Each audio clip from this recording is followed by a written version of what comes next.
So hello everyone, and thank you very much for being here today.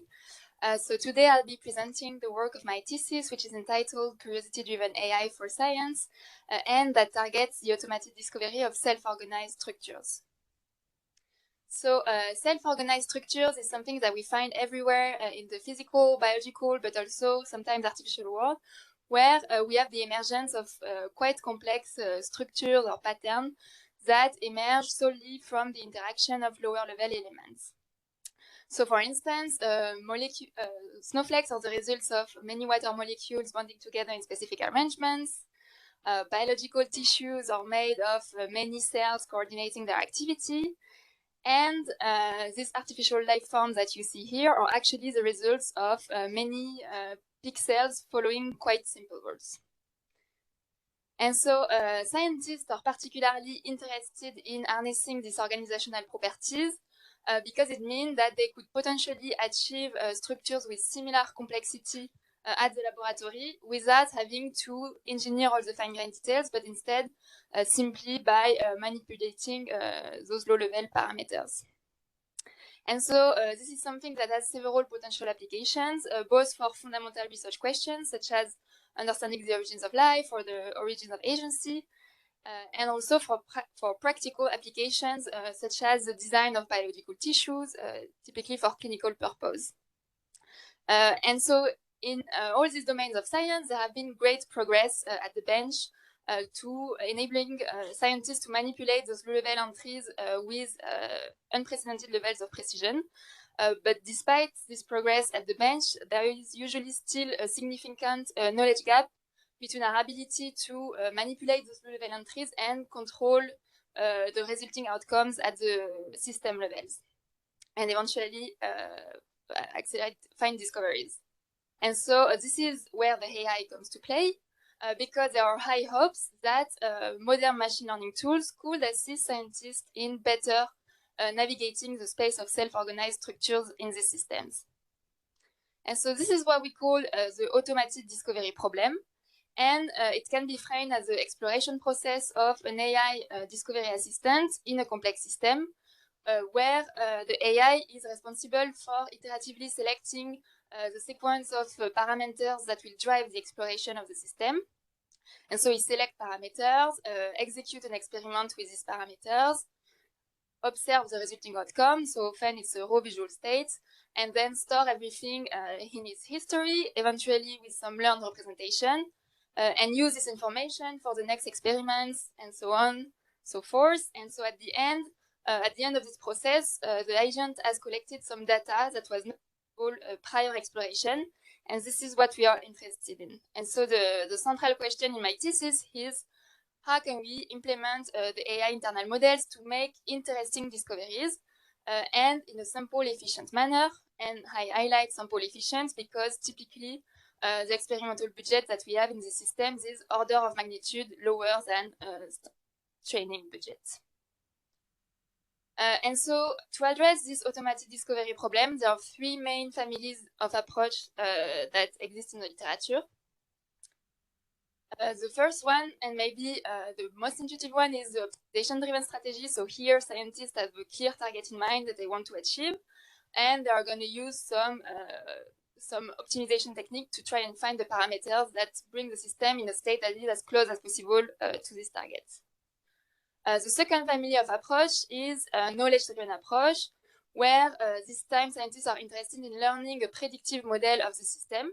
And so here there are several approaches that have been proposed to guide exploration in order to maximize the final model performance. And the final family is diversity-driven approach, where they are a bit less problem-specific in the sense that they don't want to achieve one specific outcome or learn a specific model, but rather they would like to construct a map of the space of possible outcomes in this system. And so it's the family of approaches that we are interested in my thesis, because we believe that there are many problems in science for which having such a map could help scientists first expand their knowledge of the system, and eventually could be combined with other more problem-specific approaches and eventually improve their efficiency. in practice, constructing such a map efficiently is an open and challenging problem because obviously our systems are highly non-linear and complex, and so simply trying to cover the input parameter will be very inefficient in finding discovery in the outcome space. And so there is a community of AI and robotics researchers that have tried to research this question for several years now. And to do so, they propose to take inspiration from humans, and in particular from children, because humans are amazing example of learners that are capable to acquire a diversity of skills during their lifetime, and this despite strong constraints in time and energy. And so as babies, we learn basic skills such as crawling or interacting with objects. And as can be seen on the video, we do that in an autonomous and developmental manner. So there is not always a parent or a teacher telling the child what to do, but instead the child is exploring and is doing this in a structured way. And so this is what will enable it as it gets older to learn more advanced skills such as using tools or learning to walk, even maybe abstract skills such as learning a language or mathematics. And so this spontaneous tendency for exploration that we call in everyday life curiosity is something that psychologists usually refer to as intrinsic motivation. And it's this hypothesis that we have brain circuits that push us to explore for the sole purpose of experiencing novelty or surprise in the environment. And one particular way through which curiosity seems to manifest is via the generation and pursuit of goals. So this is what we call autotelic learning. And so these developmental AI researchers, they have tried to make computational models of intrinsic motivation autotelic learning, and to embed these models into artificial agents, including physical robots. And they have shown how this computational model enables this agent to learn diverse skills and in diverse environments. So, for instance, here I'm showing a video of a torso robot. And this robot initially does not know anything about his body or about the environment, but by sampling and pursuing goal, is progressively learning to first move his hand effector, then maybe grasp the joystick, then trigger other movement of other objects in the scene, and so on and so forth. And what's interesting here is that this would have been very long or very hard to obtain with just a random exploration of the robot motor commands.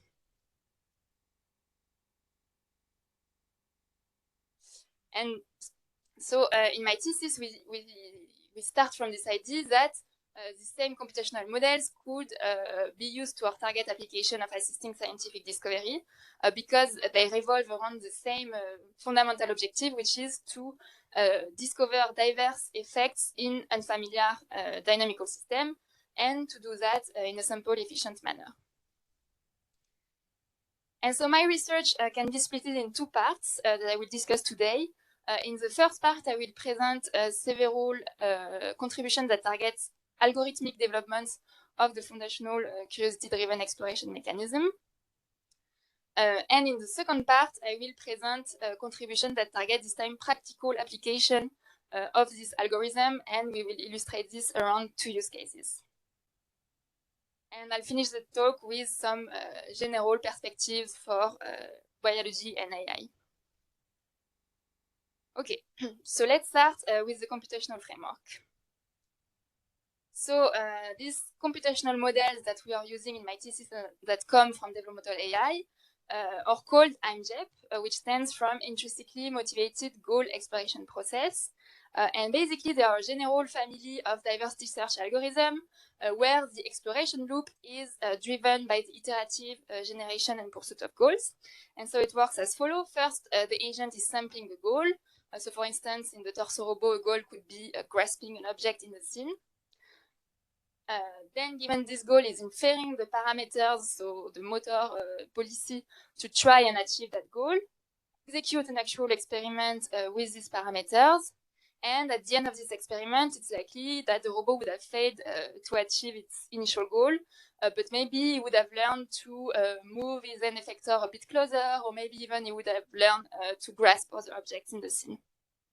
And so we encode this information into a compact vector space that characterize the achieved goal. And we store all this information in the database, and we reuse this to then update the internal models of the agent. And so, for instance, sample better goals in the future or achieve other goals faster and so on. And so there is a previous doctorand in the team, Jonathan Grisou, who went to do a postdoc in a chemistry lab. And he showed how the same computational framework could be used to explore the dynamics of a chemical oil droplet system. And this time, the robot was exploring the other kind of parameters, which were the initial composition of the droplet.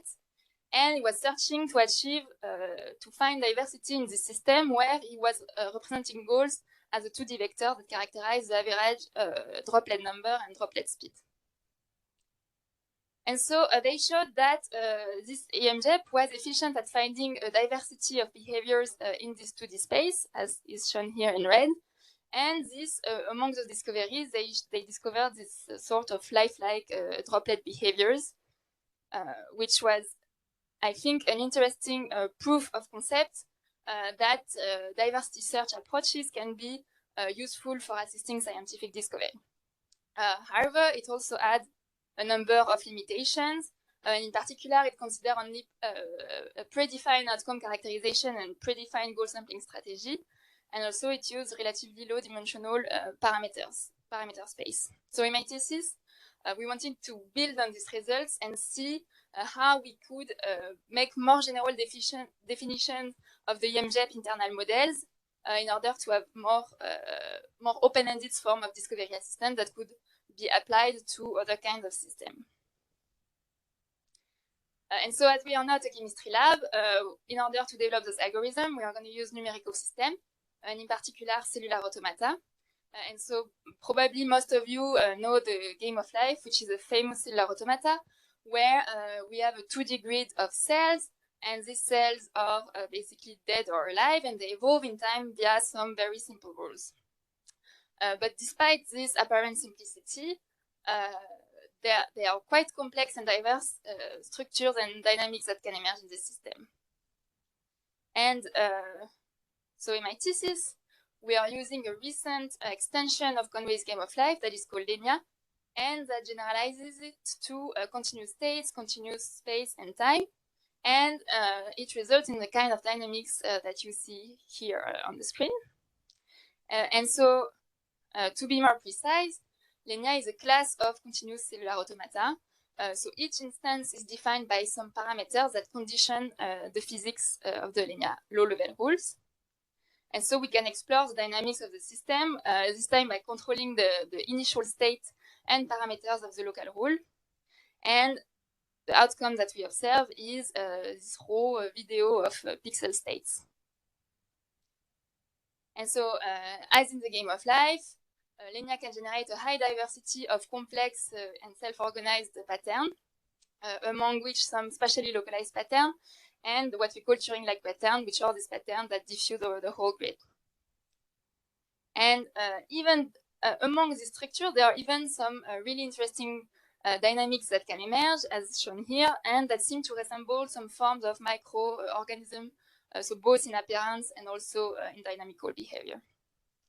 However, revealing this diversity in Lenia and finding those interesting structures is extremely challenging because it's, again, a complex system. So we need advanced search strategy to properly explore the outcome space of the Lenia system. And also, as I said, we only have access to raw visual states, so we don't have really a way to characterize what we intuitively think of as interesting. And so, constructing on this EMJEP computational model and on the Lenia testbed environment, I'll present our first contribution, where we introduce the concept of metadiversity search, and we try to address these challenges, and I'll walk you now through the steps that took us in formulating this concept. Okay, so when we do diversity search, there is a well-known challenges, which is that we need to define a representation that encodes the high-dimensional outcome into a compact characterization space where we can perform diversity. And so the standard approach, as was proposed in the oil droplet system, is to use some engineered features. And so this is standard approach, but it also requires some form of prior expertise on what could be interesting high-level descriptors. And so it's non-trivial, and especially in complex systems like linear. So a second approach that we propose is instead to use some unsupervised learned features. So for instance, we could use a VIE that is trained to compress the high-dimensional patterns into a compact latent space, then reconstruct from this compressed vector. And the intuition here is that performing diversity search in the learned latent space could lead to interesting discoveries. However, it also has some limitation because it still requires some pre-collected set of observation, and this might not be available or might not be representative of the type of pattern that we will find in the linear system. And so what we proposed in the first paper was instead to incrementally learn the VIE, so this time on the discoveries that were made by the discovery assistant, and then basically using this to incrementally train the VIE during the exploration. And this also means that the representation was not fixed anymore, but it was slowly evolving in time as we were training the representation. And so in this paper, we compared several AIMJEPs operating in several variants of these spaces. And there were several interesting results. So first, it seemed that the features that were learned by the VIE were well suited at characterizing spatially localized patterns, and therefore they lead to a higher diversity of these patterns. And also the new online approach was leading to similar discoveries than the pre-trained approach. So it was a first step toward having fully automated this digital discovery assistant in linear. However, if we take a closer look at the discoveries, none of these approaches was really successful at revealing the full extent of diversity that we can find in the linear system. And rather, they all tended to focus on one specific type of diversity. So that's what I'm illustrating here, where on the left plot, I'm showing the diversity achieved by different AIMJEP variants, and where we measure this diversity in the different spaces.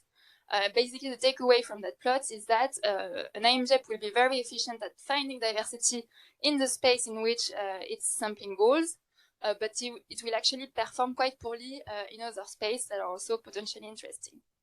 And it's also what we illustrate on the right, where we see example patterns or representative patterns of the type of diversity that has been found by the different variants.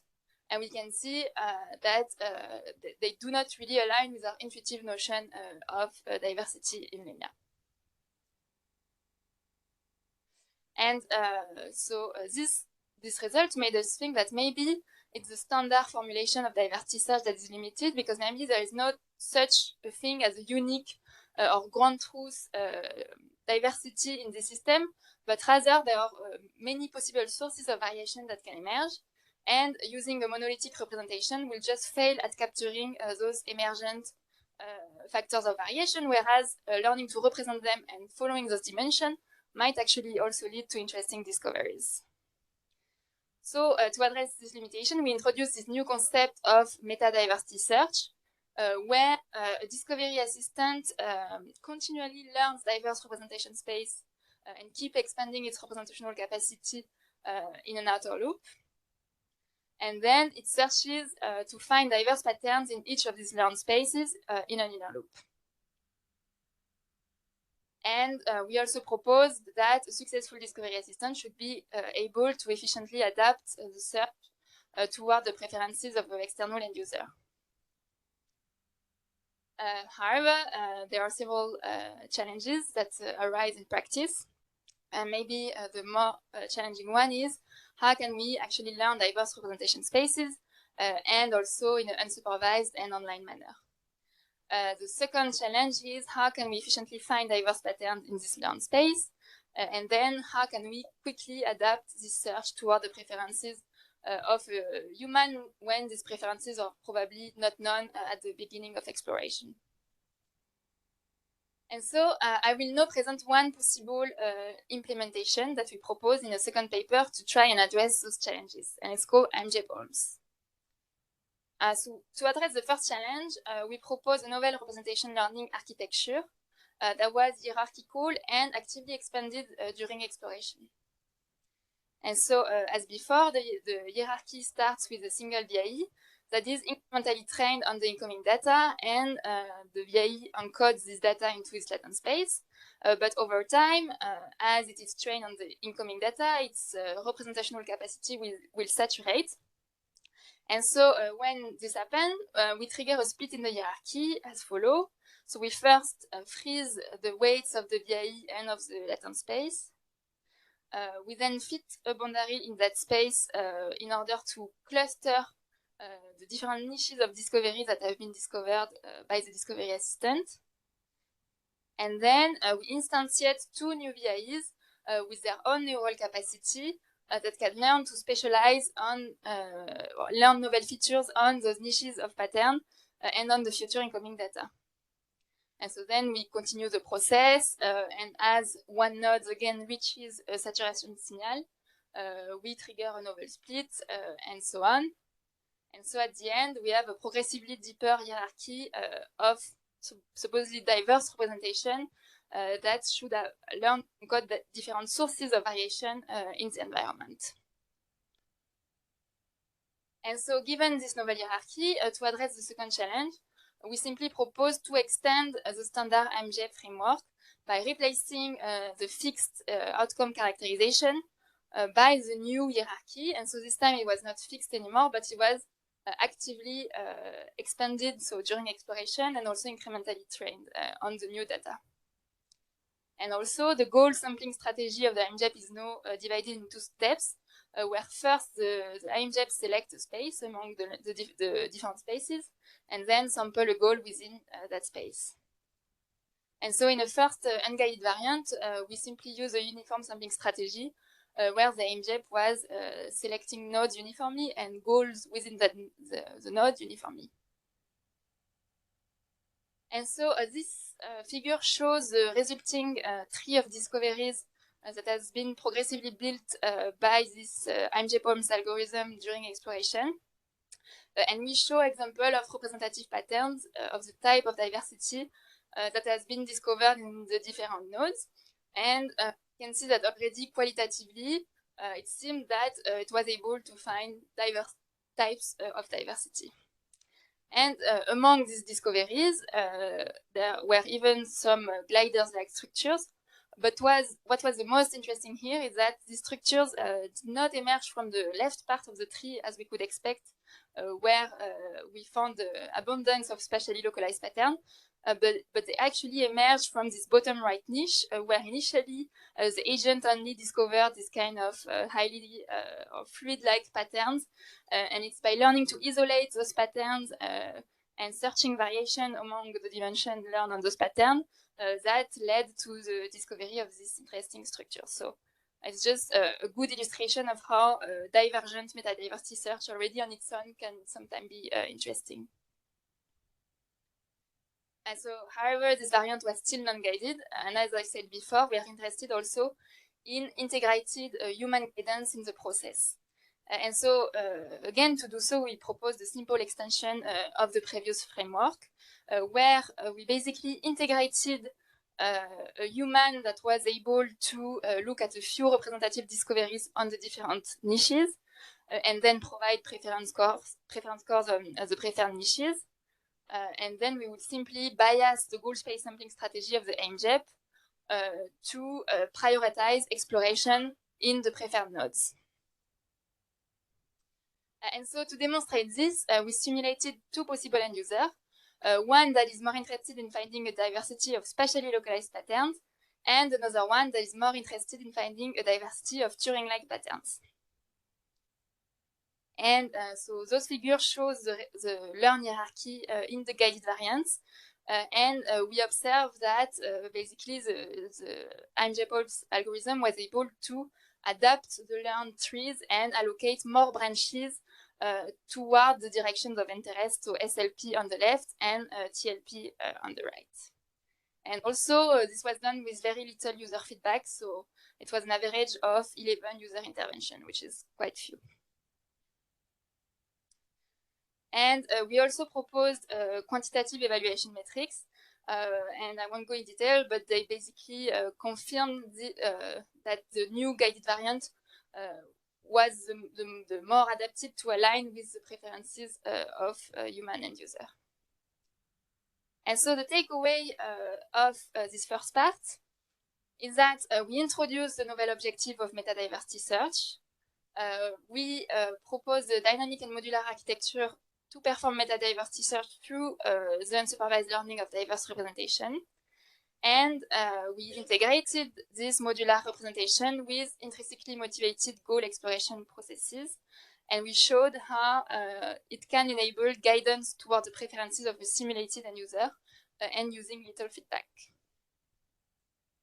So I will now move to the second part of this talk. And this time we'll shift the focus toward the practical application that this algorithm, in their simplest form, can have for several problems in science. So the first work that I will present was done in collaboration with Berchan. So Berchan is the creator of the LENIA system, and it was also done in collaboration with Gauthier, led by Gauthier. And so the motivation in this work was to see whether we could study the emergence of forms of sensory motor agency in discontinuous cellular automata models. And so when we talk of sensory motor agency, we usually think of some kind of coherent entity that is able to robustly perform behavior in its environment that involves the process of sensing and acting. However, when we study sensory motor agents, at least in AI and robotics, we usually assume that there is already existing agents with well-defined body, sensors, actuators, and even brains. And yet, when we study questions like origins of life or agency in biology, we are still far from understanding how these concepts like agency or even embodiment can actually arise and solely from local interaction of low-level cells. And so to study these questions, environments like the LENIA system are particularly interesting because in this environment, there is only an environment with low-level elements and low-level rules.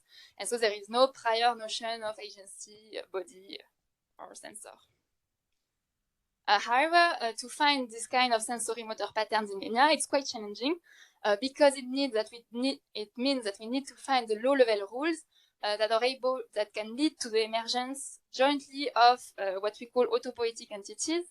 So entities like gliders that have some kind of coherent entity and that are long-term stable. And as I said, these are quite hard to find and are usually found by hand so far. And also, we want this glider-like structure to develop some kind of sensory motor apparatus, enabling them to sense and react to perturbation in the environment. However, most of the gliders that were found by hand are usually quite fragile to perturbation, and so still far from what we would like to call sensory motor agents. And so to search for these sensory motor capabilities, we introduced controllable elements in the environment. So it's these blue dots that I'm showing on the screen. Maybe I can put this bigger. Yeah. And so basically the blue dots that you see here, they are acting as some obstacle that prevent and even remove any matter that touches those elements. And so we then learned for the other parameters in the LENIA system that could lead to the emergence of this stable, moving, and even sensory motor agents, so that we're able to self-produce and maintain under these perturbations. And so this is an example of what we found with tailored curiosity search. And basically, this curiosity search led almost systematically to the emergence of these interesting patterns. And just to illustrate how hard it is to find this kind of patterns, we estimated that without even talking of obstacles, just finding glider structure in the system is around 0.03% of what we find with random search. And even if we start from existing gliders, so for instance, ones that were discovered in the original papers, they usually, basically dying or exploding when introduced to these novel obstacle perturbations. And so this illustrates the interest of having this kind of curious discovery assistant to help us find those patterns.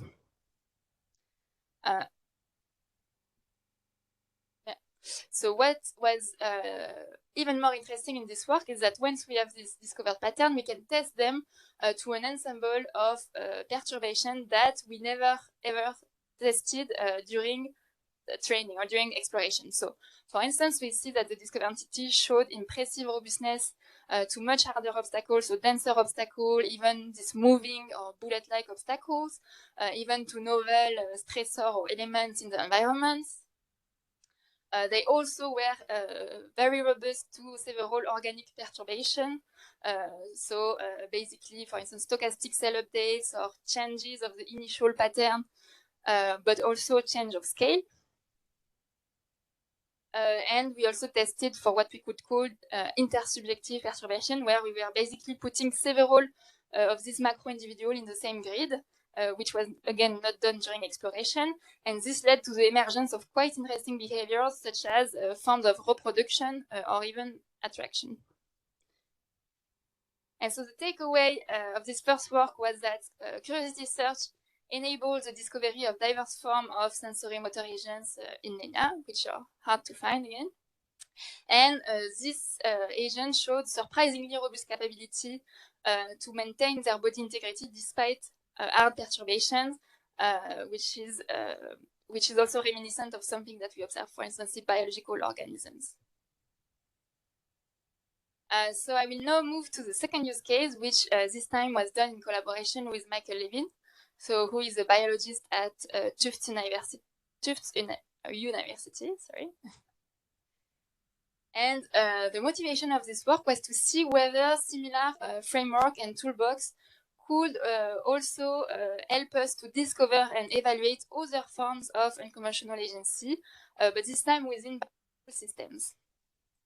So in previous work, we have seen how this collective of pixels or cells could give rise to this form of sensory motor agents navigating the grid space of cellular automata. And with our tools, we were able to discover diverse possible behaviors in that space and test the robustness of these behaviors, different types of perturbation. And so while cellular automata remains quite abstract and theoretical models, there are some biologists, including Michael Levin, that believes that there are in fact several or many biological systems that could also be seen as forms of agency that are navigating other kinds of abstract space. And so, for instance, he believes that a cellular collective, during morphogenesis, when transitioning from the initial embryo to the final functional morphology, this could be seen as a form of robust or high-level intelligence navigating morphological space toward goal state, which is here the final morphology. And in fact, he thinks that this kind of higher-level agents or intelligence might even arise at several scales in biological systems, and even at the subcellular scale. So in the context of this collaboration, we were interested to study one particular type of subcellular system, which is gene regulatory networks. And just to give you an intuition about what these networks do, so in our cells, we have DNA with genes, and these genes are responsible for encoding for certain proteins in the cell. So they can be thought of as some kind of volume control that determine how much proteins are produced. And these proteins are then used by the cell to carry out a specific function in the environment. So the activation level of those genes are also encoding for the cellular phenotype. But among the proteins that are generated by this network, there are some that actually bind back to the DNA, and so they have a regulatory purpose, and they are used to either inhibit or activate the expression of other proteins. And so altogether, this creates a network of molecular interaction, and so this is what we call gene regulatory networks. And so you can see GRNs as a recurrent or directed graph network that can be modeled. And so there are actually several models of different biological processes that can be found on online database. And so, in the context of this project, we developed an open source library enabling to automatically convert these models into Python files that were written end-to-end in JAX. And so with this, we can efficiently simulate the dynamics of these networks. And so again, we have a system, a bit like the linear system, that we can explore the dynamics. So this time by controlling the initial state activation of the different genes. And the observation here is the temporal activation of the different nodes through time. And more precisely, we are interested in exploring in the space of what we call the transcriptional space, which is the space of possible gene expression patterns of a pair of nodes that we assume is associated to a phenotype of interest. And so as we can see in that space, the observation looks like a trajectory that moves from an initial point to an endpoint, because its trajectory usually converges to a fixed point. And so this attractor in that work is what we call a goal state. And so we are interested in studying the goal state that these networks can take. And so given our hypothesis that GRN can be seen as agents navigating this space towards certain goal states, a first question that comes to mind is, what is the range of possible goal states that these systems can take? And so again, no surprise, we are using a curiosity search algorithm to answer this question.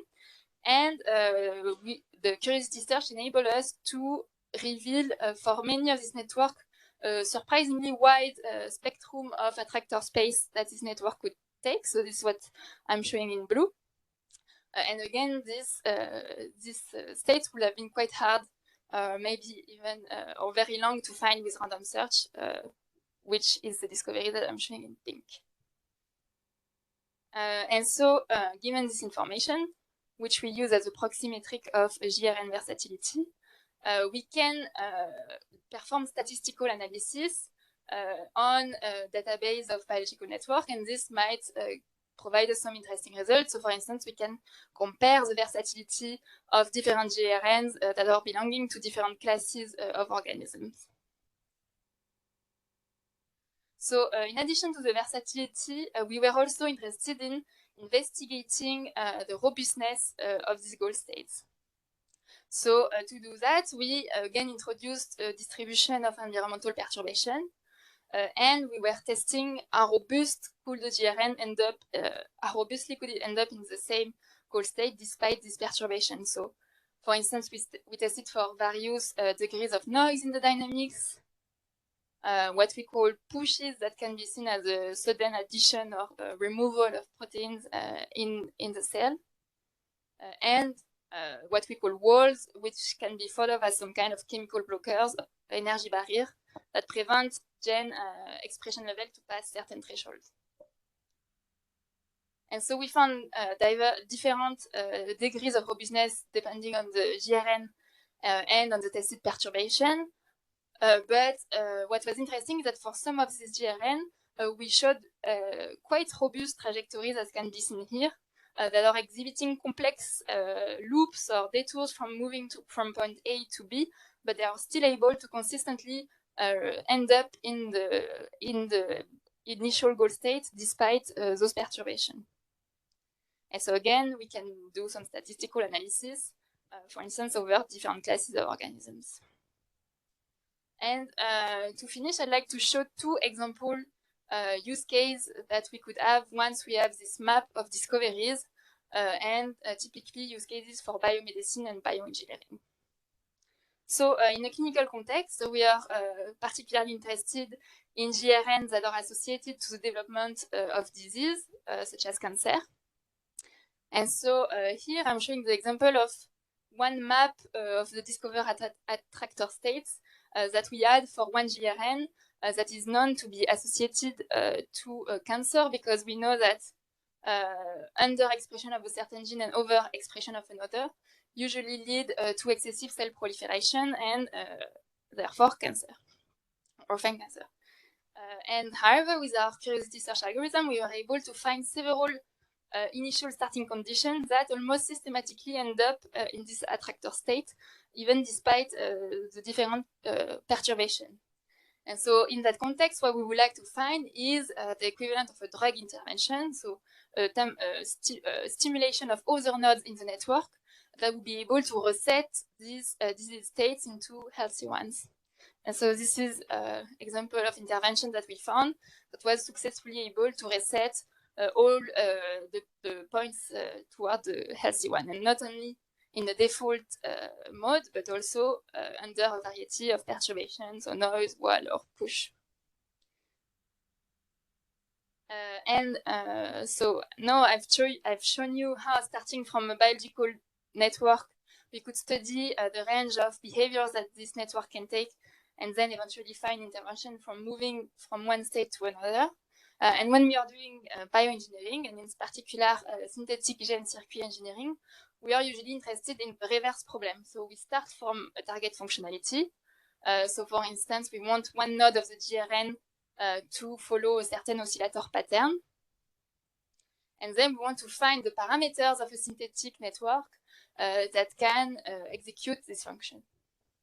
And so this is a standard optimization problem, and usually it's formulated, so we usually solve it with, for instance, gradient descent. However, these techniques, due to the complexity of the dynamics, are likely to get stuck into local minima. So an alternative strategy here is to use some diversity search, and instead try to find a map of possible oscillators that can be found in this system. And then among this discovery, you're likely to have one that is not too far from your initial target, and you can further refine this discovery with gradient descent. And so this is an illustration of how diversity search can also be useful, not only to find a map of possible discovery, but also to achieve a specific optimization problem.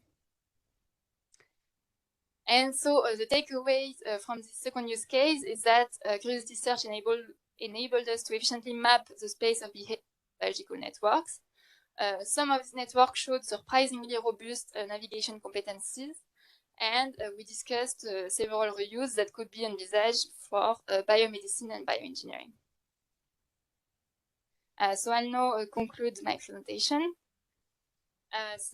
For me, the main takeaways of this work is that curiosity-driven exploration provides us an efficient framework to explore and map the space of possible outcomes of complex self-organizing systems. There are obviously several algorithmic developments that could be envisaged to build more open-ended forms of discovery assistance, and we proposed two contributions, which are meta-diversity search and human guidance. And altogether, I think this diversity search algorithm takes us a step closer toward having a digital discovery assistant that could assist solving complex problems in science. And we discussed two possible use cases in continuous cellular automata models and biological network models. However, this is just the first step, and there are several limitations to this work. One main limitation is that both of our use cases were done in a numerical system, and what I would really like to do further is to transpose them to real systems, and in particular biological systems. And so, in fact, my PhD was done in collaboration with Poietis, which is a biotechnology company that develops a bioprinting device enabling to very precisely position cells in 3D. And so by stacking cells and biomaterials, you can engineer quite complex biological tissues. And the aim at the end is to use these tissues for clinical purposes, such as skin grafts. And so we believe that leveraging this technology in combination to the curiosity search algorithm could help make discoveries of self-organized structures at tissue level. And in particular, we identified three possible experimental campaigns. And there are obviously many challenges that arise when we want to move to real system. And one particular challenge is that we are constrained to very small experimental budgets. But all the work that I've presented today in my thesis, we intentionally constrain the budget to similar ranges. So we hope that those applications are not so far from reach. Then we discussed the concept of meta-diversity search and human guidance. And I think it could offer an interesting toolbox to conceptualize open-endedness in AI. However, the implementation that we showed was limited in several ways. And so there are many algorithmic perspectives that remain to be able to, for instance, have goal space representation that targets a even richer diversity of goals, richer or more complex interactions with humans, and also that could be deployed to other systems than the linear system. And so this is, for instance, example of system that I'll be interested to explore. So for the design, for one promising perspective could be for the design of novel forms of collective intelligences in physics and biology, but also in AI, where we have shown how we could self-organize this form of artificial agents and that they had quite interesting robustness and generalization capabilities. However, their capabilities remain relatively limited. And so a question is, how can we push these abilities even further? For instance, maybe find primitive forms of memory or learning, or at the population level, maybe find forms of competition or even maybe open-ended evolution.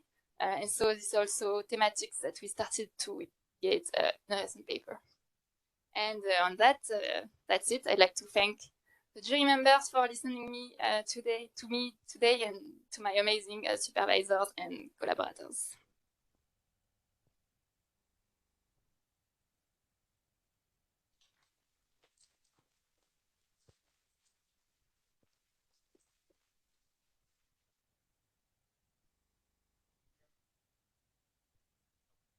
Thank you very much for a very interesting presentation. So now we start with the question part, and I heard it's customary to start with the reviewer. So we start with Alan, and then me, and then we go to the examinators and the supervisors. Yeah, and as I said before, so try to keep it to max 20 minutes. If it's shorter, it's not a problem, but that's kind of the max. So yeah, go ahead, Alan. Okay, can you guys hear me? No, I'm my desktop. Is that okay? Okay, well, first of all, great presentation, great thesis. I enjoyed reading it a lot, and I learned a lot from your thesis. One of the downsides of the VAE architecture, obviously, is that comparable to other algorithms, is actually quite data hungry, right?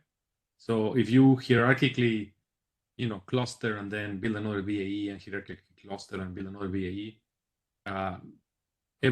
every depth of your tree, you're going to have to get more and more data points sampled from the from the region of the dynamics that you're talking about, right? So the cost of your algorithm grows, as a significant number as you advance the depth of the tree, right? So how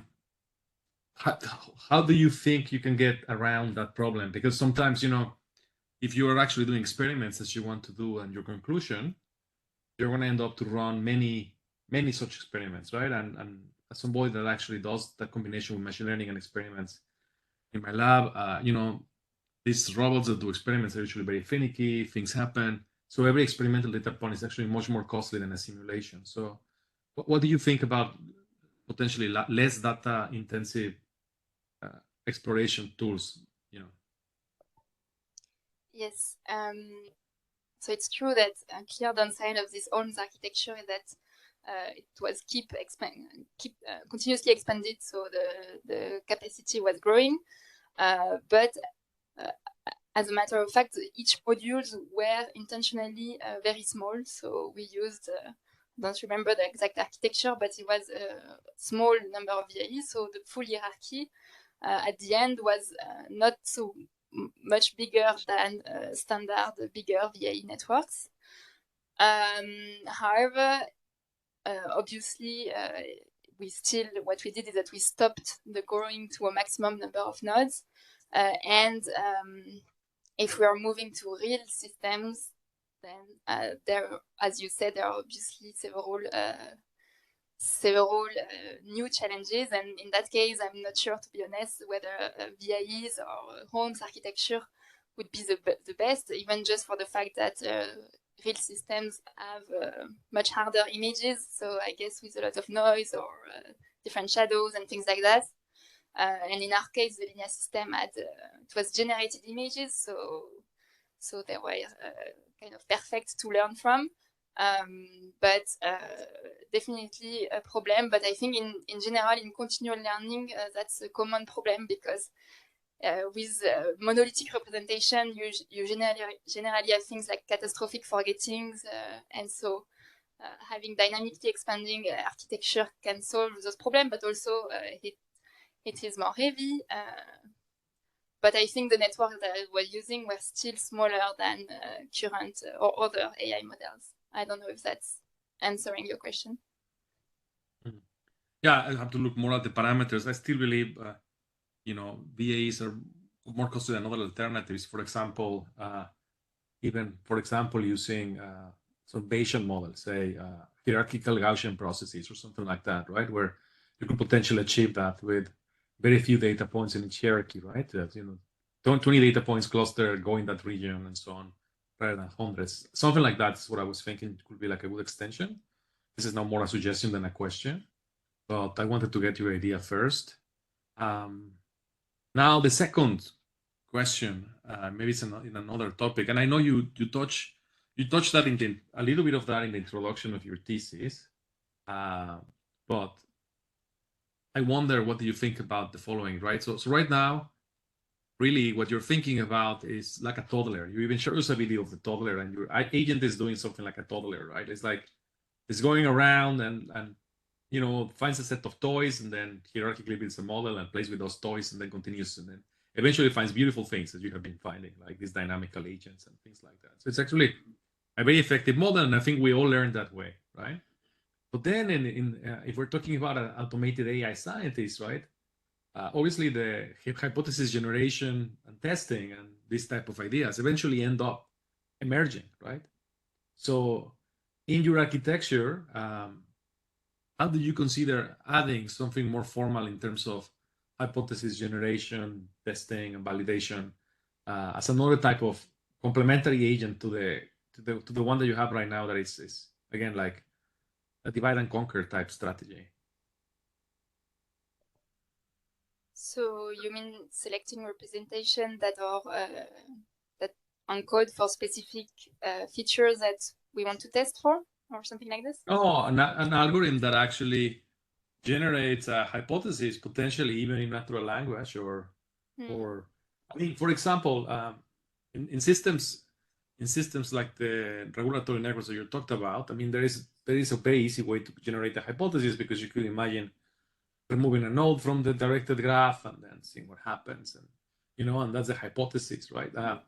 But there is a possibility also that you could imagine having hypotheses in these more unsupervised ways that you're exploring, right? So your system could generate an idea of, for example, I don't know, kicking the system in this direction will make this happen, and then incorporating something like that into your algorithms. And I wonder if you have thought of extensions of your algorithms in that context, so that a human also gets an idea of the computer generating a hypothesis and then testing it. Okay. Yes, so that's definitely a very interesting direction for future work. So at the moment, the goals that the algorithm is sampling are indeed very abstract, because they are in a VAE learned space, and so we don't know really how to interpret those goals. But actually, in the sensory-motor linear and GRN work, we were using not VAE learned space, but engineered one. So we actually were explicitly asking the curiosity search to, for instance, in the example of the sensory-motor linear pattern, to find creatures that are able to move further and further in the grid and stay spatially localized. So this is something that we know how to interpret.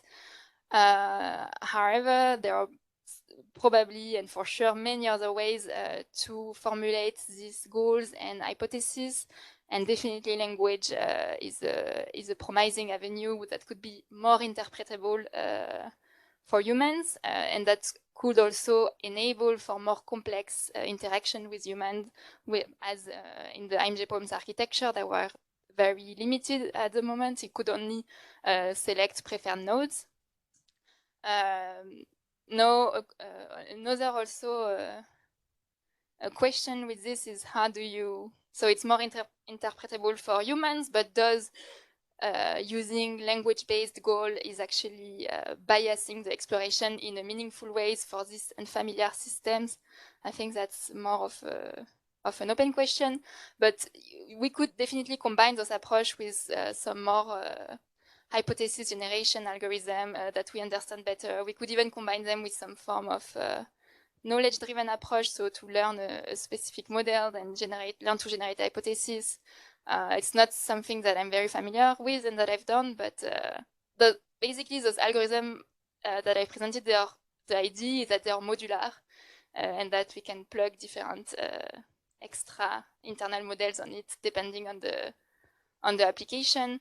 And it's true that having something that aligns more, hypothesis that aligns more with scientists' hypothesis generation and thinking would be extremely useful. Okay, now maybe my final question is, I like to always in defense ask about future. So now we kind of gonna take your thesis as the prior, or as as just the and I want you to extrapolate beyond what you did in your thesis a little bit, but also in time. Okay, so think about a timescale of 5-10 years from now, and where do you think the field will be? And if you were continuing in this research, what would be the directions that you would have if everything was moving in as fast as things are moving in the field of AI and science, right? Where do you see people? What do you see people doing? 5-10 years from now? What will be the tools that they will be developing, systems they will be studying, or things that you will personally be interested in doing, say a decade from now? That's a good question. Honestly, these things are moving so fast that I don't know if I can predict anything accurately right now. I personally would love to see more of this kind of algorithm applied to real system, which I think it's still not so much developed. And then having these discovery assistants working in pair, like really as a tool for human scientists to help them explore these unfamiliar systems. And if possible, in collaboration, I think to also align with the value system of the humans, I think would be an interesting future. In terms of applications, I'm probably a ton. I'm not a scientist, so I don't know really. I'm not a physicist or chemist or biologist, so I don't know what would be the most promising application for them. One thing that I've started to explore is with this Poietis biotechnology company, so to try and explore the dynamics of this tissue, so self-organizing structure in tissues. Also, I went to do a collaboration with Michael Levin, so he has a bunch of other systems here that would be very interesting to explore. For instance, he has this Xenobot system, which are what they call some kind of living robots, and that they are optimizing the morphologies of these kind of living robots at the moment with optimization algorithms. So I think there is much more that we can do here to better search for possible behaviors and functionalities that the system can take. And there are, I don't know, many probably things. So. Okay, thank you and congratulations. I'm done with these questions. Thank you. Thank you. Thanks, Alan. Okay, I think now it's my turn, and maybe I start with also a question about the VAE. So I was wondering if there are any kind of particular patterns that the VAE might have difficulty like capturing. Yeah, like if it's, for example, capturing somewhat dynamic process. Instead, as I understand it right now, it's based on one image. So I'm wondering if there's certain things it wouldn't pick up on. Yes, so yeah, one main limitation, as we said, that we train this only on the final pattern, so it does not learn features of the dynamics of these patterns, but only more morphological features. And the kind of interesting dynamics that we found, for instance, in the IMJP-Holmes results were just a side effect of basically searching. As we search for diverse final patterns, this still means that there should be diverse dynamics that can lead to those patterns. But obviously, one direction to improve this work would be to learn representation of the dynamics directly. So maybe some recurrent neural network or things that are good at encoding videos. And also the VAE, as I'm showing here, even just to encode the final pattern. It was actually, so it's on the top image. So it was learning to reconstruct the coarse pattern or global pattern, but it was actually because we had a very small VAEs with limited capacity. It was really bad at, for instance, texture or more finer grain details. And so this is why also it led to a higher diversity of spatially localized patterns, but this kind of spatially localized patterns that are like quite coarse and without much fine-grained details. So it's definitely not a perfect representation. And so the other was so a lot of in the thesis about these self-organizing systems, and then in I don't know what chapter, but you initialize some of those patterns, the linear ones with like the CPPN type of representation. And I was wondering, would it also work if you didn't start it with the CPPN, or could you have the whole system controlled by a CPPN-like structure, or is it useful having this kind of that you have one system that can make more global, has access to the global patterns, and the other one does not? I don't know if you experiment with that, or if what was the kind of the reasoning behind this kind of combination? Besides what you mean by having the CPPN controlling the whole dynamics of the system, I'm not sure I understand. Yes. Mm-hmm.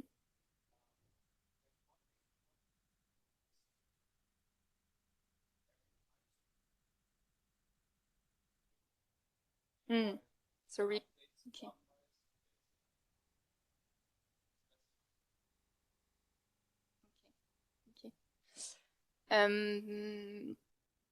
So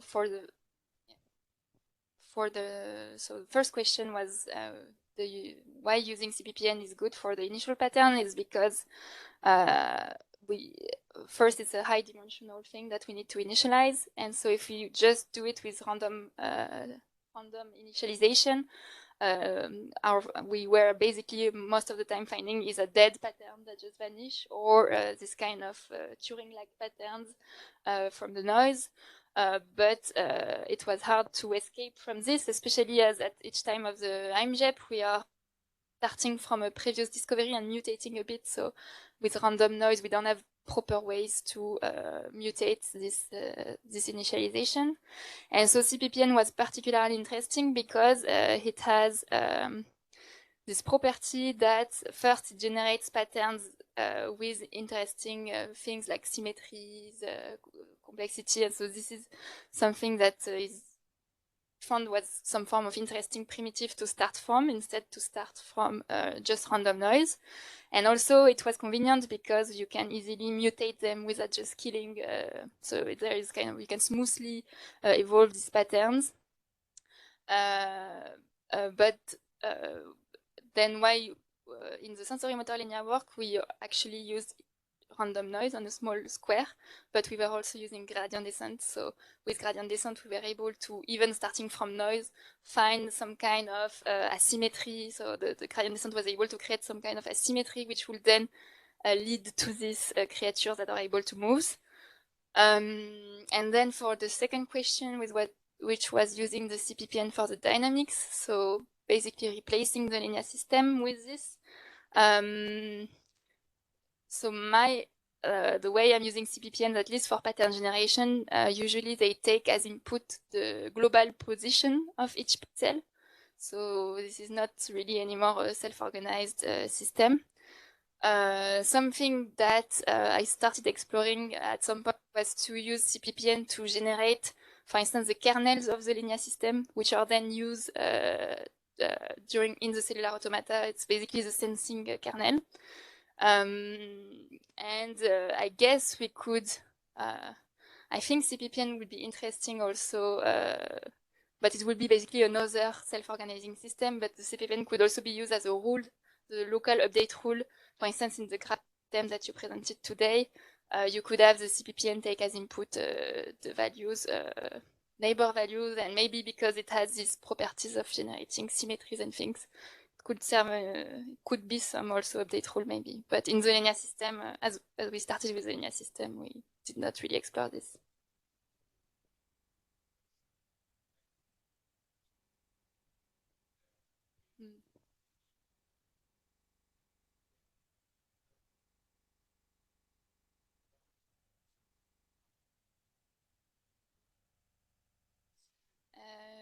I think in my case, I just used the function that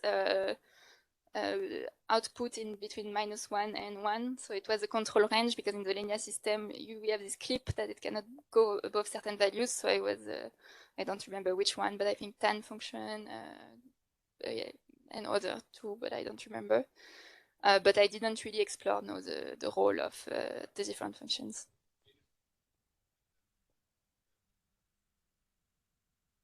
Yeah.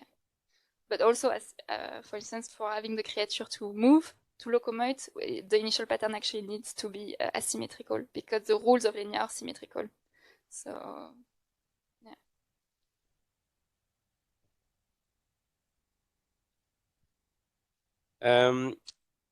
So another question. So the whole architecture, like this I don't know, how do you pronounce Imgap Holmes, or it becomes quite it's quite complicated at the end, like a lot of parts, and I'm wondering how many of those parts need to be, could there be also things that could be meta learned somehow, because there's a lot of like human design decisions in like how these parts, I guess, interact and how they should connect. I'm wondering if that whole architecture could be, which parts could be automized or optimized, meta learned in some way. So you're putting less kind of restrictions, like with the human bias, you're putting some restrictions, I guess, in the pattern you will probably find because of the way the architecture is maybe designed. I wonder if you could somehow meta learn it also then, depending on, because I guess for different scientific domains, maybe different combinations of these elements that you developed could be combined also in different ways, maybe. I don't know exactly in which ways, but I'm just wondering if could there be some automated way in the loop as well, some way.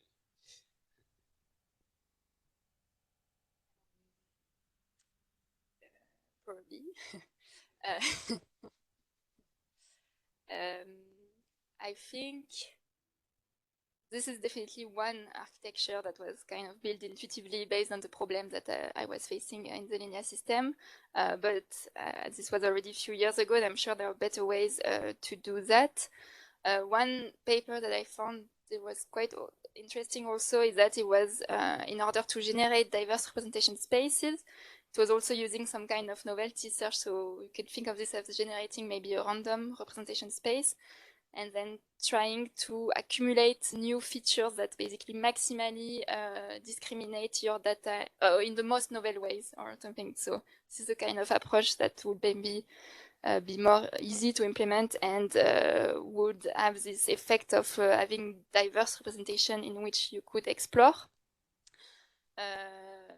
Another thing that so the learned space were at the end diverse, so we checked that with some analysis, but we never explicitly asked it during training, so we could also imagine having some kind of regularizer enforcing this. Now to meta-learn, that's a good question. Then we will need some kind of meta-objective, which is probably still to find interesting discoveries in the system, and I'm not sure how how to do that in practice, to be honest. Okay, my last question. So how much of the system, I mean, I know you also presented some other results, but a lot is based on linear.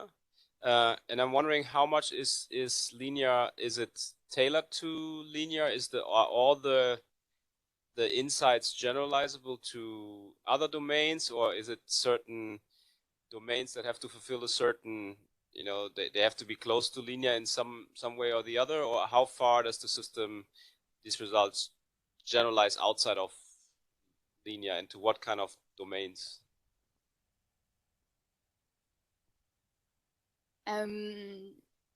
So the general IMJ characterization is quite, I think, flexible. It has even been used in robotics or other systems.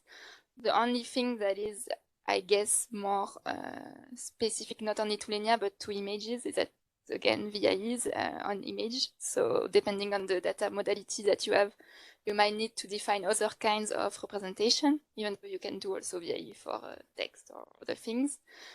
There is actually a team, I don't know, I think I made a slide for this somewhere. Yeah, here.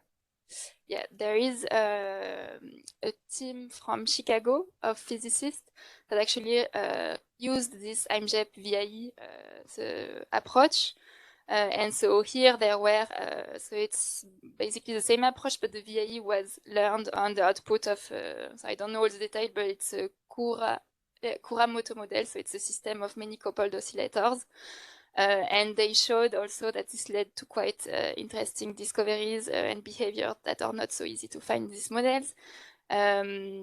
They also did some variant of the IMJP-Holmes guided. It was not the same architecture, but they were basically integrating humans in the loop, and it also led to the discovery of interesting behavior. And they are thinking of transposing this to real, this kind of chiral fluid systems in physics. So I don't know the details, but I think the general architecture is general. Just you need to find representations that are suited for your data.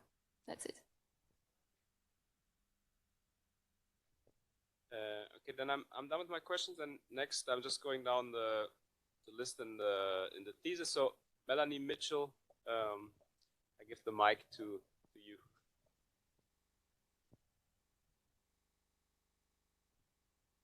Hello, can you hear me? Yes. Great. Thank you so much for this great talk and really wonderful work. Congratulations. So my understanding is that in the linear case, that your system is able to sort of find very interesting patterns, patterns that match different people's sort of preferences. But often what scientists are looking for is kind of a model of how parts work together in a functional sort of causal way to create some larger scale behavior. So, a long time ago, I worked with Jim Crutchfield on looking at cellular automata patterns and how they work together to create computations.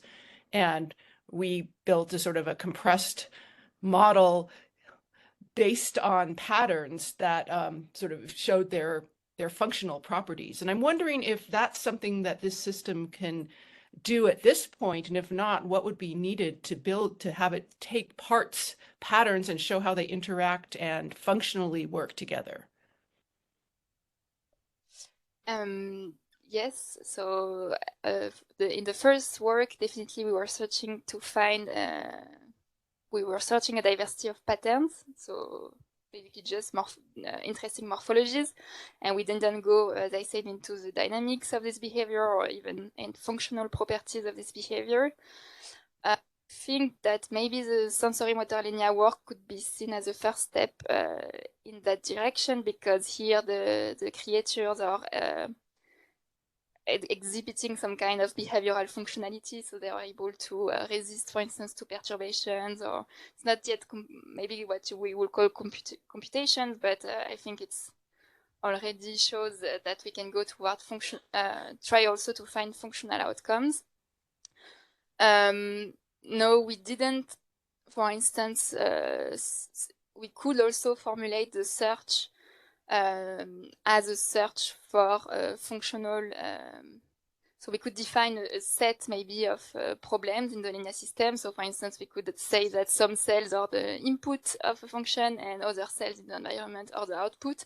And then we would try to, for instance, learn patterns or even the sensory motor agents that could carry some information from the input to the output. And you could say that this is some functionality. But we didn't do that. Then you could also imagine doing this in other kinds of systems. So I think, yeah, this is just very preliminary and not important work, but it's in that case we were thinking of growing so basically some graphs with some also self-organized rules. And the way we work, as this time we don't really care about the morphology, but more about the functionalities that these structures can have. And so we were thinking of defining goals as, for instance, whether the position of other elements in the environment, so the position of the ball or something that we can better track. And we could define this as a form of also computational problem. And so I think there are definitely ways to search for more functional outcomes than morphological ones, but we didn't, in my work, we didn't really push this direction so far. Mm-hmm. So I think with the linear work you showed how you could sort of have humans rate the outcomes and then have the system adapt to different human preferences. But what about sort of directly putting in sort of some prior knowledge that humans have about a particular sort of system that you're trying to discover patterns in? For instance, ideas about sort of what you know, like in physics, people look for things that have symmetries and other kinds of properties that you sort of prefer in. Is it possible to explicitly put prior knowledge into these kinds of explorations? So I guess this is a bit similar to the question of Alan, and definitely the way that we were allowing interaction with human was limited, so it could only provide like preference scores.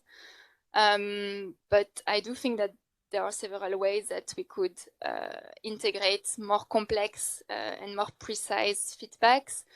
So as as we discussed with Alan, maybe some language. So we could imagine having humans formulating a goal in a language. So I want the creature to grow an extra leg or to go toward this location. And then what we would need is a way to actually track how good did we perform along this path. And so then we would again have the problem of how do we define the representation? So how are we able to measure if our creature actually achieved this goal formulated in language? There is some work in the team, so it's not in self-organizing system, but I think it's here, something like this. Yes, so there is several works in the team currently that propose to augment this IMJEP architecture with language models, and in particular LLMs, and they could actually be integrated in the three main models of the IMJEP that I've presented today. So that could be used as a goal generator, so to express goals in natural language. They could also be used for the goal achievement strategy, so as a captioner. As a captioner of the outcomes of these systems, and also they could be used to I think this is a recent work of Jeff CLUNE also as a model of human interest. So for instance, instead of having real humans, we could assume that the LLM has internalized some notion of human preference, and then it could provide this information as preference scores, for instance, in our architecture. And I was at the beginning quite skeptical, to be honest, that language would provide the good biases towards these systems, because they are really different than the 3D world, and it's not clear whether language would be a good bias to explore this unfamiliar system at the molecular or cell level. But there is Laetitia recently that showed that they are actually quite good. So this is an example of caption that they propose for the linear, and I cannot read anymore, but they are actually quite impressively capturing the global shapes, useful information. So I think it's definitely a promising step further on. Yeah, that's really interesting. I mean, one issue with that is that then our discovery assistants maybe incorporate some of our own biases that prevent us from seeing interesting patterns that might not be something that humans would focus on. Do we want our discovery assistants to find patterns that we are already sort of biased to look for? Or do we want them to find things that are like quite different from anything we would ever imagine looking for? Yeah, I agree. That's the central question here. That's why I was quite skeptical at the beginning that maybe they're actually not gonna drive the exploration in meaningful ways. And I think it's something that has to be tested. So it's a bit like the meta-diversity search, where we saw that even without human guidance, exploring unexpected paths actually might lead to the most interesting discovery. So in that case, maybe not following the biases of language model would be more useful. But also it's something that we have to test. I don't know. I think we need some kind of balance between the two. The interest of language models is that they can then be used to communicate with men in an interpretable way. So that's, I think, an interest. Okay, so my last question is, so what do you yourself see as the main limitations of these systems right now as for being useful in the real world as science discovery assistants? You mean the curiosity search algorithm? Yeah, any of the things you talked about, sort of what needs to be, what are the main obstacles that you think need to be overcome to actually have scientists be using these systems regularly as assistants? Well, first, they probably need easy to use because most biologists or physicists are not familiar with these approaches, and so there is some work for dissemination of these approaches.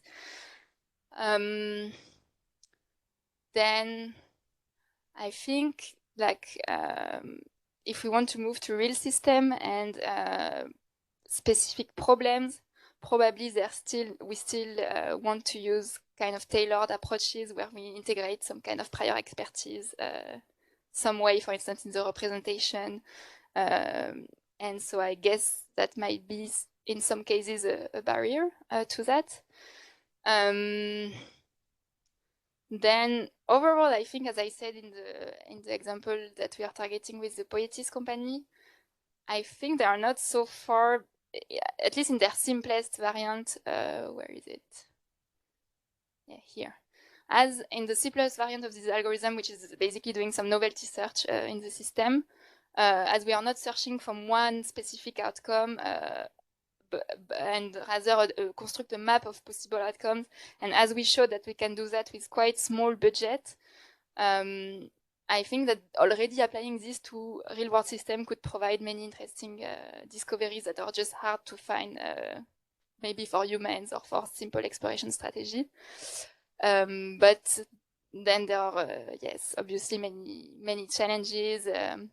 The system has things like stochasticity or partial controllability, images that are noisy, not like our linear patterns. So there are definitely some technical or engineering challenges. But I I think that as we are again searching for diverse outcome and not one specific thing, I think it's not so. I don't know. It could be done. Yeah. Okay. Thank you. That's all the questions I have. Thank you. Next is Jeff.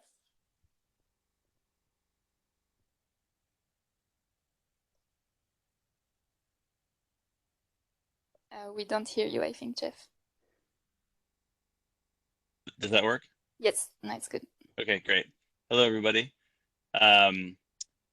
Congratulations. This is one of the more enjoyable thesis presentations I've viewed in my career. I thought it was really fun to hear all about all this awesome, exciting work. So you've done a great job here, and I hope that you enjoy celebrating later tonight. I also wanted to say good morning to everybody. It's been kind of fun watching the sun rising through the different windows from Toronto to Santa Fe.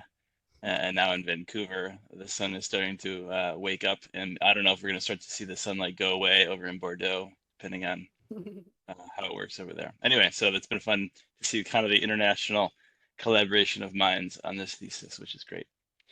Okay, on to my questions. So the first paper sound like when you have the VAE and then you're doing kind of the diversity search in this latent space, it sounds a lot to me like Aurora, Antoine Cully's work.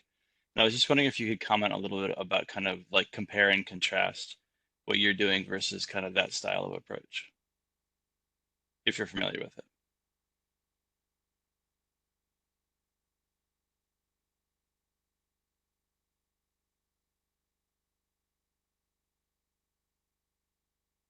Are you not able to, are people not able to hear me? Yes, sorry, I think I muted myself. I was just saying that I'm a bit familiar to my knowledge. It's basically the same thing, just instead of using IMJEP, they're using quality diversity to search for diverse patterns.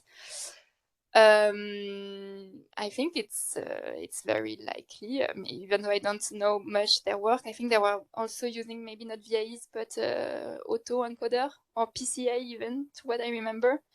And also that they were not doing it in a self-organizing system, but more classical robotic or AI environment. But yeah, I think it was similar for the works that I've this using VAE and training it online was actually inspired by things that are done in robotics. So definitely some similarities. Okay, sounds cool. And the meta-diversity search that you presented, I'm curious to know why you need to go meta. Like, why wouldn't just standard diversity search work? So I'm more familiar with the Aurora approach, but it sounds like they're pretty similar. So I think like in your work, Aurora will kind of learn an autoencoder of the current things that have been found to compress them down. And then, therefore it's learning a latent space of what it's discovered so far. And then it's basically trying to find new things in that space, in the process of which it might discover new dimensions of variation. And then when you rerun the autoencoder, those dimensions of variation should show up in the latent embedding. And so it will kind of be able to expand the dimensions as it goes, therefore not requiring the kind of outer loop meta thing that is interesting, but I'm wondering if it's necessary where you're specifically trying to find entirely new representations in an outer loop as opposed to the inner loop. And so I'm curious to kind of hear your thoughts on the degree to which the meta outer loop is necessary for some reason, and if so, why?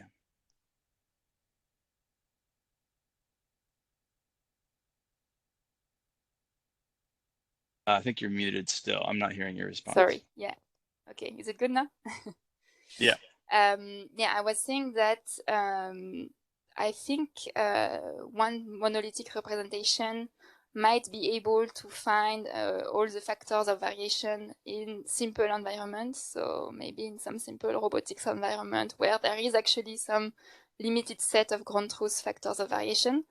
But what we found, at least in the linear system, is that variational autoencoders, as I showed with Sebastian, were actually performing pretty poorly in capturing all the emergent degrees of variation. And that's what I'm showing here on the bottom left. So these graphs, we are doing representation similarity analysis. So it basically measures how much does the learned representation evolve in time during exploration.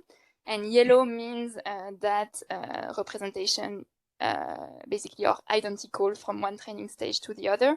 So what we can see here in the case of VAE is that in environments like Lenia, they saturate very fast and then they stop moving. So it's like having a fixed representation. And so we found it to be not enough flexible to adapt to the emergence degree of variation in the environment. And maybe using a better or bigger model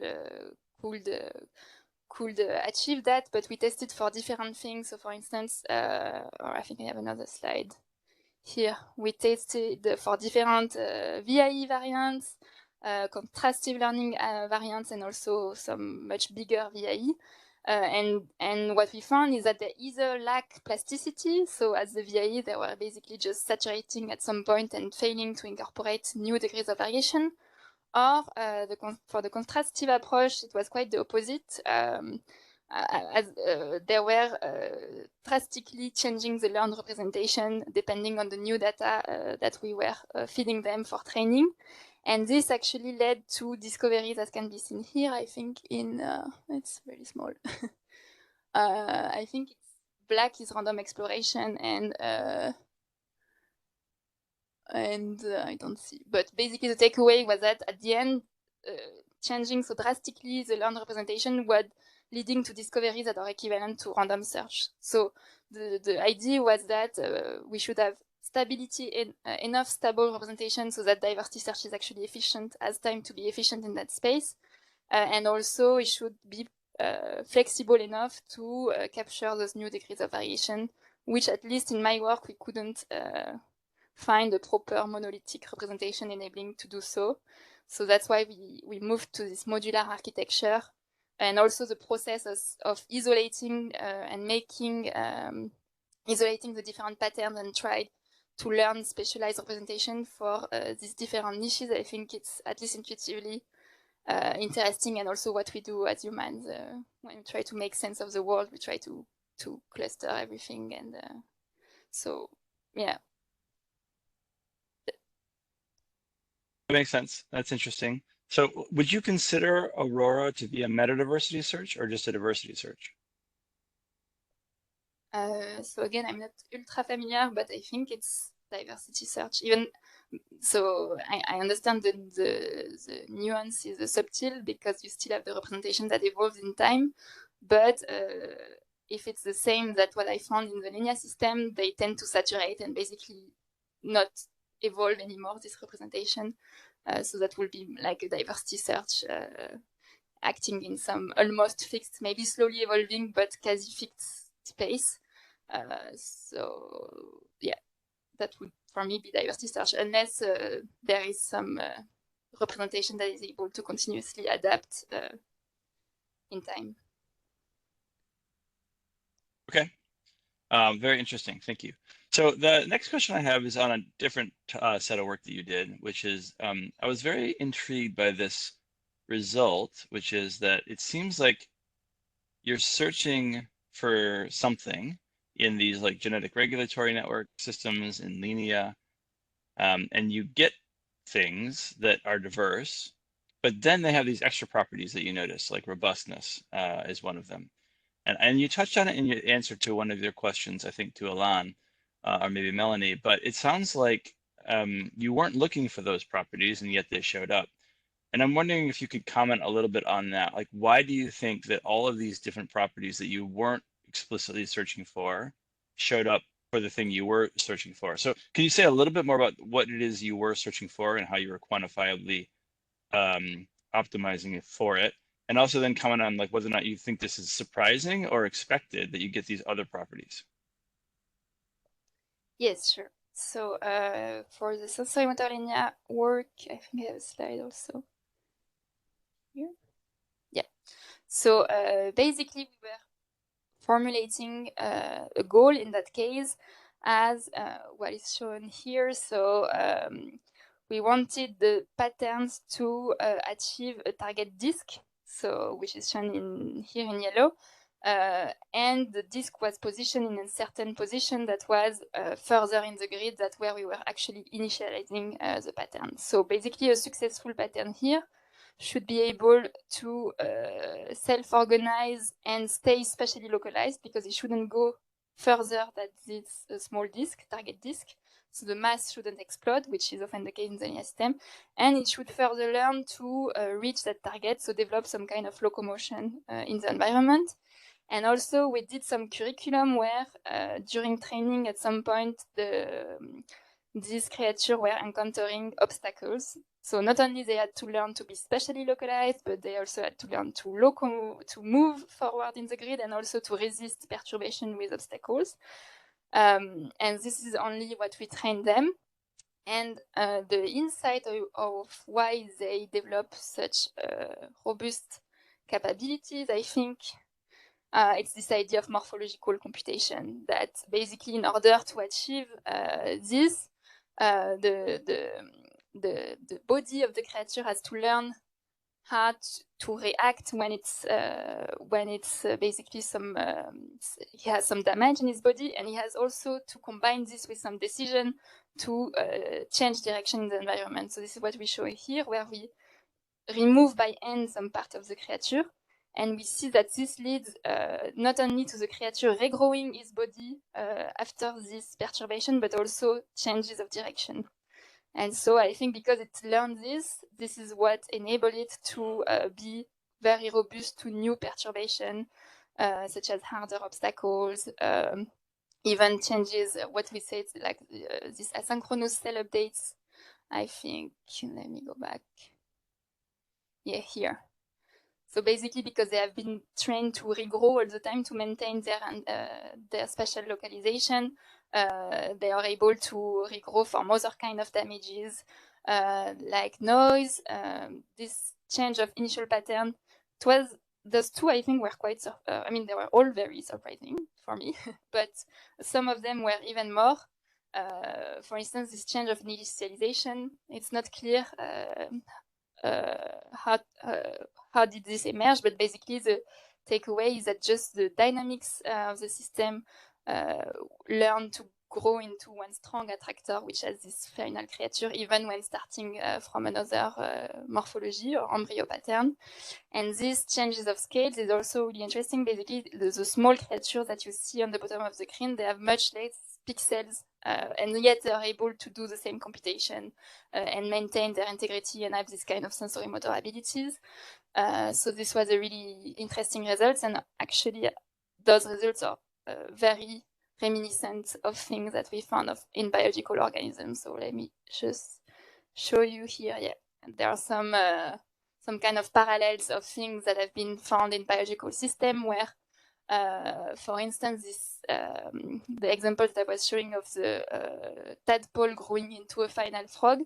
There are works of Michael Levin that showed that by scrambling the initial embryo, so completely shifting the initial organ structure, so putting the head backward and stuff, and yet they were able to regrow into a functional final morphology. So it's a bit similar to what we did with changing the initial pattern in the linear system.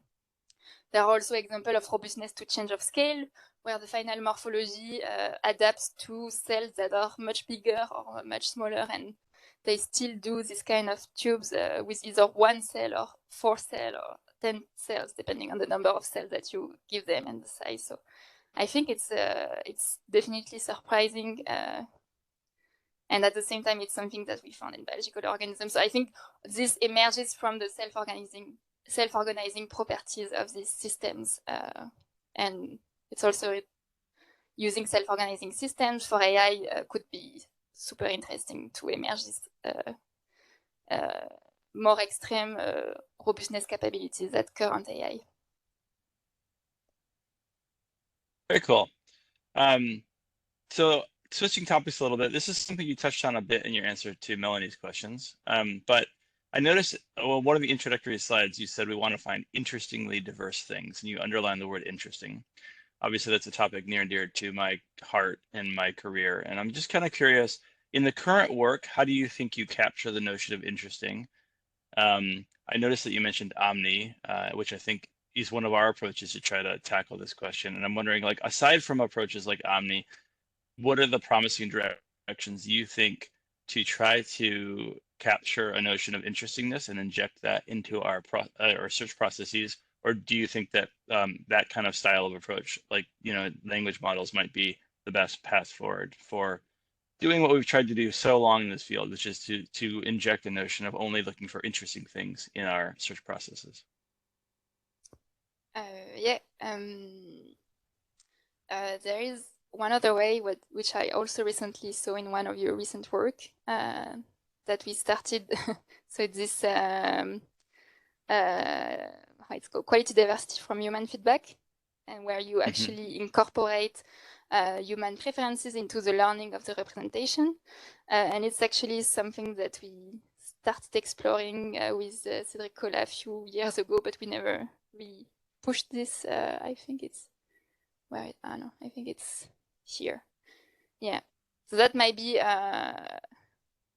definitely another ways to. So what was basically the takeaway in this diversity search and in the meta diversity is that the way that the learned representation would position the patterns into the space will then strongly bias the final discoveries. And so if we find a way to properly, I don't know how to say, but stretch the point clouds of discoveries in such a way that it discriminates better along the features that are interesting for humans, might definitely be also a good way to find interesting forms of diversity in the system. And so I think this is this idea of what we can do when learning representation with human feedback using some contrastive learning approaches. And so here, again, it was very preliminary, but we proposed basically this kind of interface where we show quadruplet of linear patterns to a human, and the human would select the one that he thinks of are most similar or dissimilar. And then we could use this feedback to learn the representation, for instance, with some contrastive learning approach.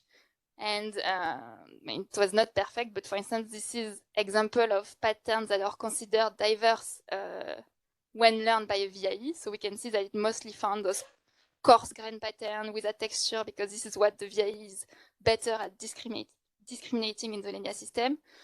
And the approach with this kind of contrastive, the contrastive with human feedback was already suggesting what looks like more diverse things.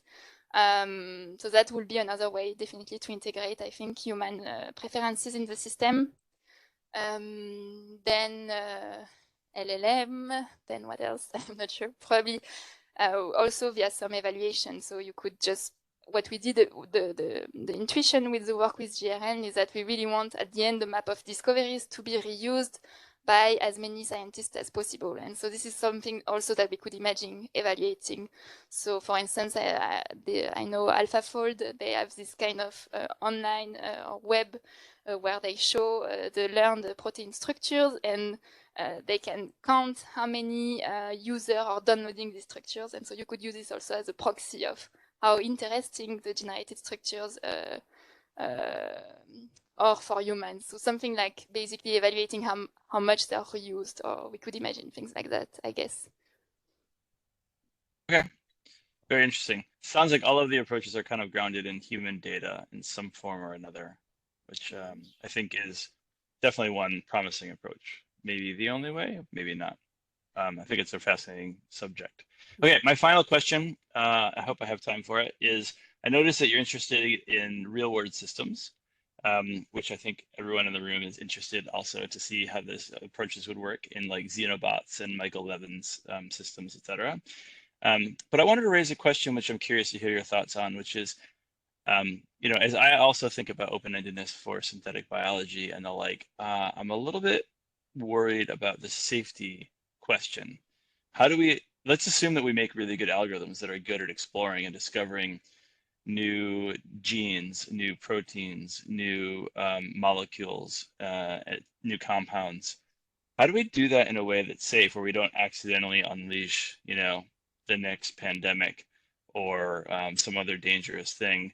What are your thoughts in terms of like creating a process that is intentionally trying to discover entirely new things, yet also balancing that against the safety question of not discovering a new dangerous thing?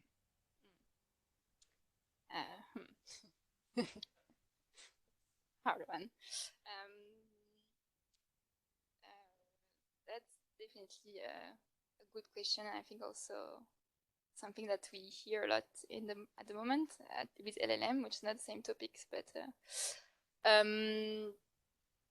I'm not sure, to be honest. I don't think I have a strong opinion of what are the good procedures that we should put that we should impose on this. I think that in order to have proper regulation, maybe we need to discover things anyway in the first time. So then having this kind of open-ended discovery assistant in controlled environment, in laboratory, and finding those discoveries, and then trying, if this is the next pandemic, trying to think of some pandemics to some regulation could be maybe one way that how to imagine regulation without having even discovered the thing is, I think, an open question. No, obviously, if this get very good and they start to create very scary things, there should definitely be some regulation, as we do for the scientific discoveries that are touchy or dangerous. Yeah. Thanks. Yeah, I'll just throw out there that I think for a lot of people on this call, including people like Alan and yourself working in this area, Michael Levin, it'd be great to hear from some of the experts in the wet lab systems as to whether this is a real concern and how we can proceed safely, so that people like, in the field can kind of proceed without having to worry about these sorts of issues. So I'll just leave it there as I think a fascinating maybe review paper or commentary or even research direction for some students. How do we sandbox wet lab systems in a profitable way? I'm going to conclude by saying congratulations again. I think the work is fantastic and you've done a great job. It's super exciting and inspiring and thought-provoking. And also it's just really wonderful to see so many friends and colleagues on the call from so many different time zones. So it's great, to see Melanie and Alan and Cedric. I see is on the call, and Pierre-Yves and Sebastian and yourself. So hello to everybody. I should have said at the top of the hour. It's great to see everybody putting our minds together and listening to your wonderful work. So congrats again. Thank you. I think maybe Alan wanted to say something. I don't know. I was thinking of maybe not interrupting the flow of the thesis. I'm gonna probably use the chat with Jeff. But yeah, I just want to say that we're working on that direction actively. We have robots do chemicals. We're very worried about poisoning people. So it's a very important problem. Yeah. We don't want to do chemical weapons, basically. Yes. Right. Sure.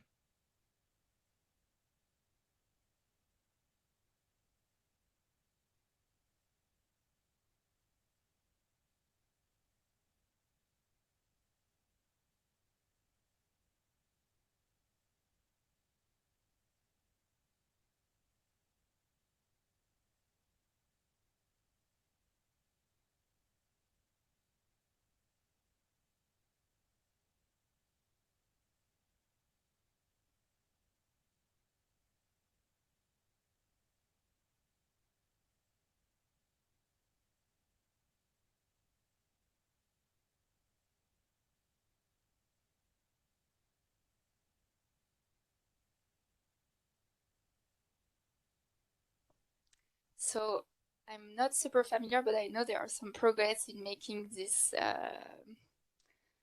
this kind of cellular automata and even neural cellular automata, so that we can differentiate through closer to what could actually be done in chemistry. So with properties, I don't know exactly, but I'm not. I don't know exactly what can be done in the chemistry lab, but there are definitely progress in having numerical systems that are closer to something that we could then reproduce in the lab, and then we could do experiments like we did in flow linear and linear in these systems, and in particular to use gradient descent, which is quite useful to find this kind of sensory motor agents. But then we could just directly plug the IMJEB to real systems, as was done in the case of the oil droplet system with Jonathan Grisou. where they find this. I don't know if you have time to see, but this is the kind of system. Where is it? Here, that they use to study actually questions related to the origins of life, and because they're interested to see how only inorganic materials, so this kind of lipid droplets, might give rise to some kind of protocells or primitive forms of what could have been life. So, and they discovered this by directly plugging the IMJEP into that system. That's good work as well. So my second question is about the space of behaviors. So once you've explored that space, what can you learn on the mechanism that generate these behaviors? So say if you want to have a behavior that is both stable and diverse ecosystems of virtual creatures, can you learn from the exploration of the space, the reasons why or the mechanisms why you have stability and diversity, instead of just finding that there are these things? That's a very good question, and we didn't. I know at some point Gauthier, when he was studying the linear system, and kind of in a causal way were leading to these behaviors, but it's really you can understand few things like this subset of rules seems to lead to growth, this other seems to prevent growth. You can have some insights, but it's really it's complex system.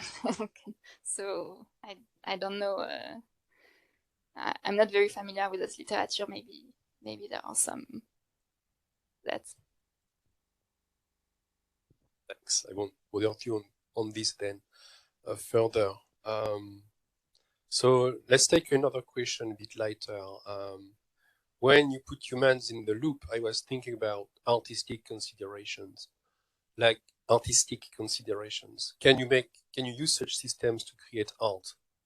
Or not just visual patterns, but maybe also audio patterns or shapes that can be printed in 3D, anything that you can give that new tool to an artist to create stuff, which is interesting.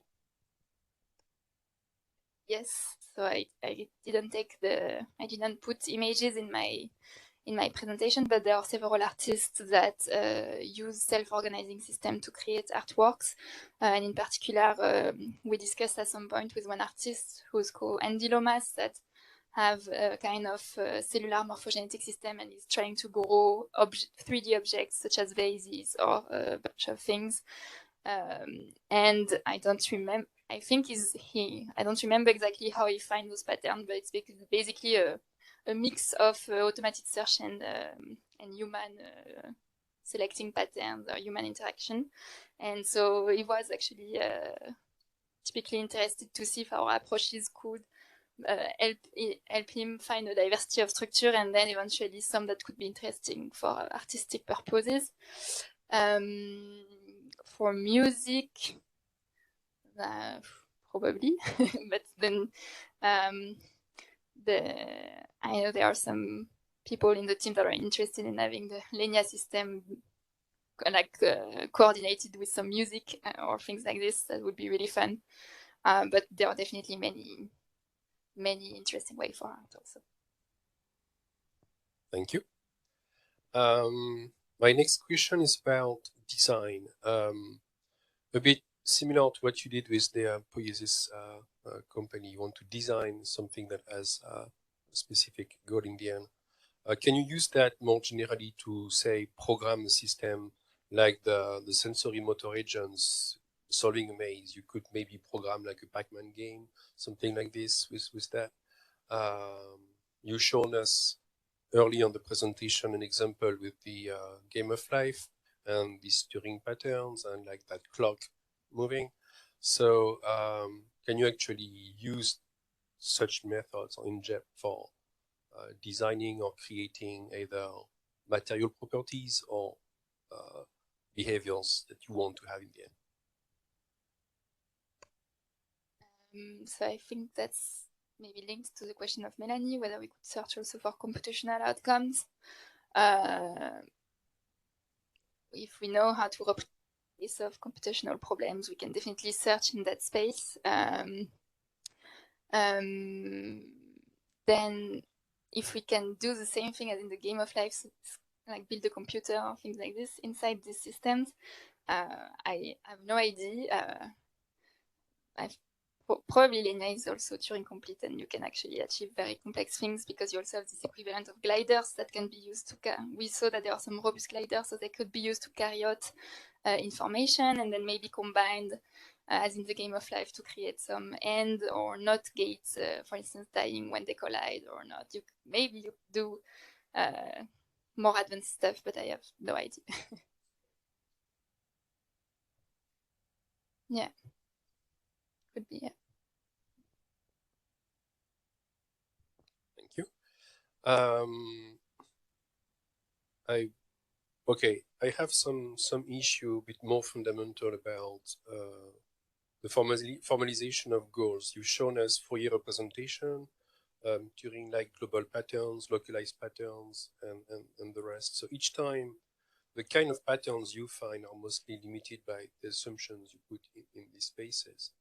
But in nature and reality, you don't have these assumptions. And if you want to make a tool that is useful for exploring natural patterns, how would you escape that kind of circular argument here?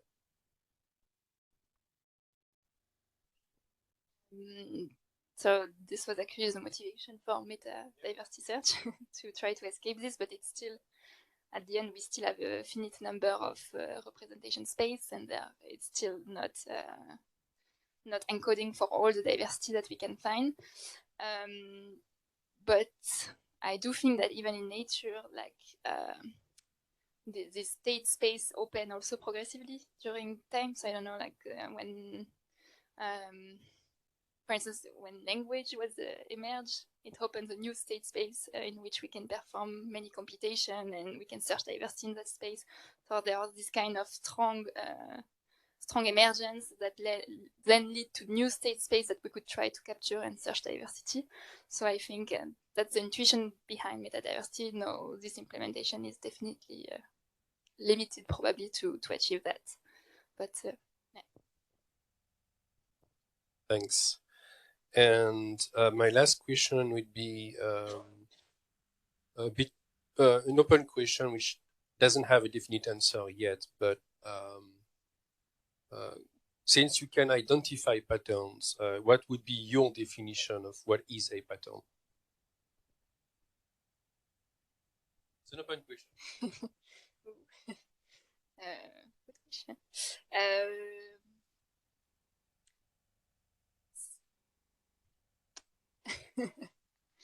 It's something that is bigger than the lower. What can be achieved with the lower level element? So it has some kind of complexity or functionality that cannot be achieved solely by the lower level element. No pattern is very, very large. It can be dynamical patterns, it can be morphological patterns, it can be pattern in any space. I don't know if there is some information theory definition of pattern, but yeah, it's pretty much everything, I guess. I don't know. There is no definite answer. I was just wondering what you would put as the main criterion of interest. So thanks.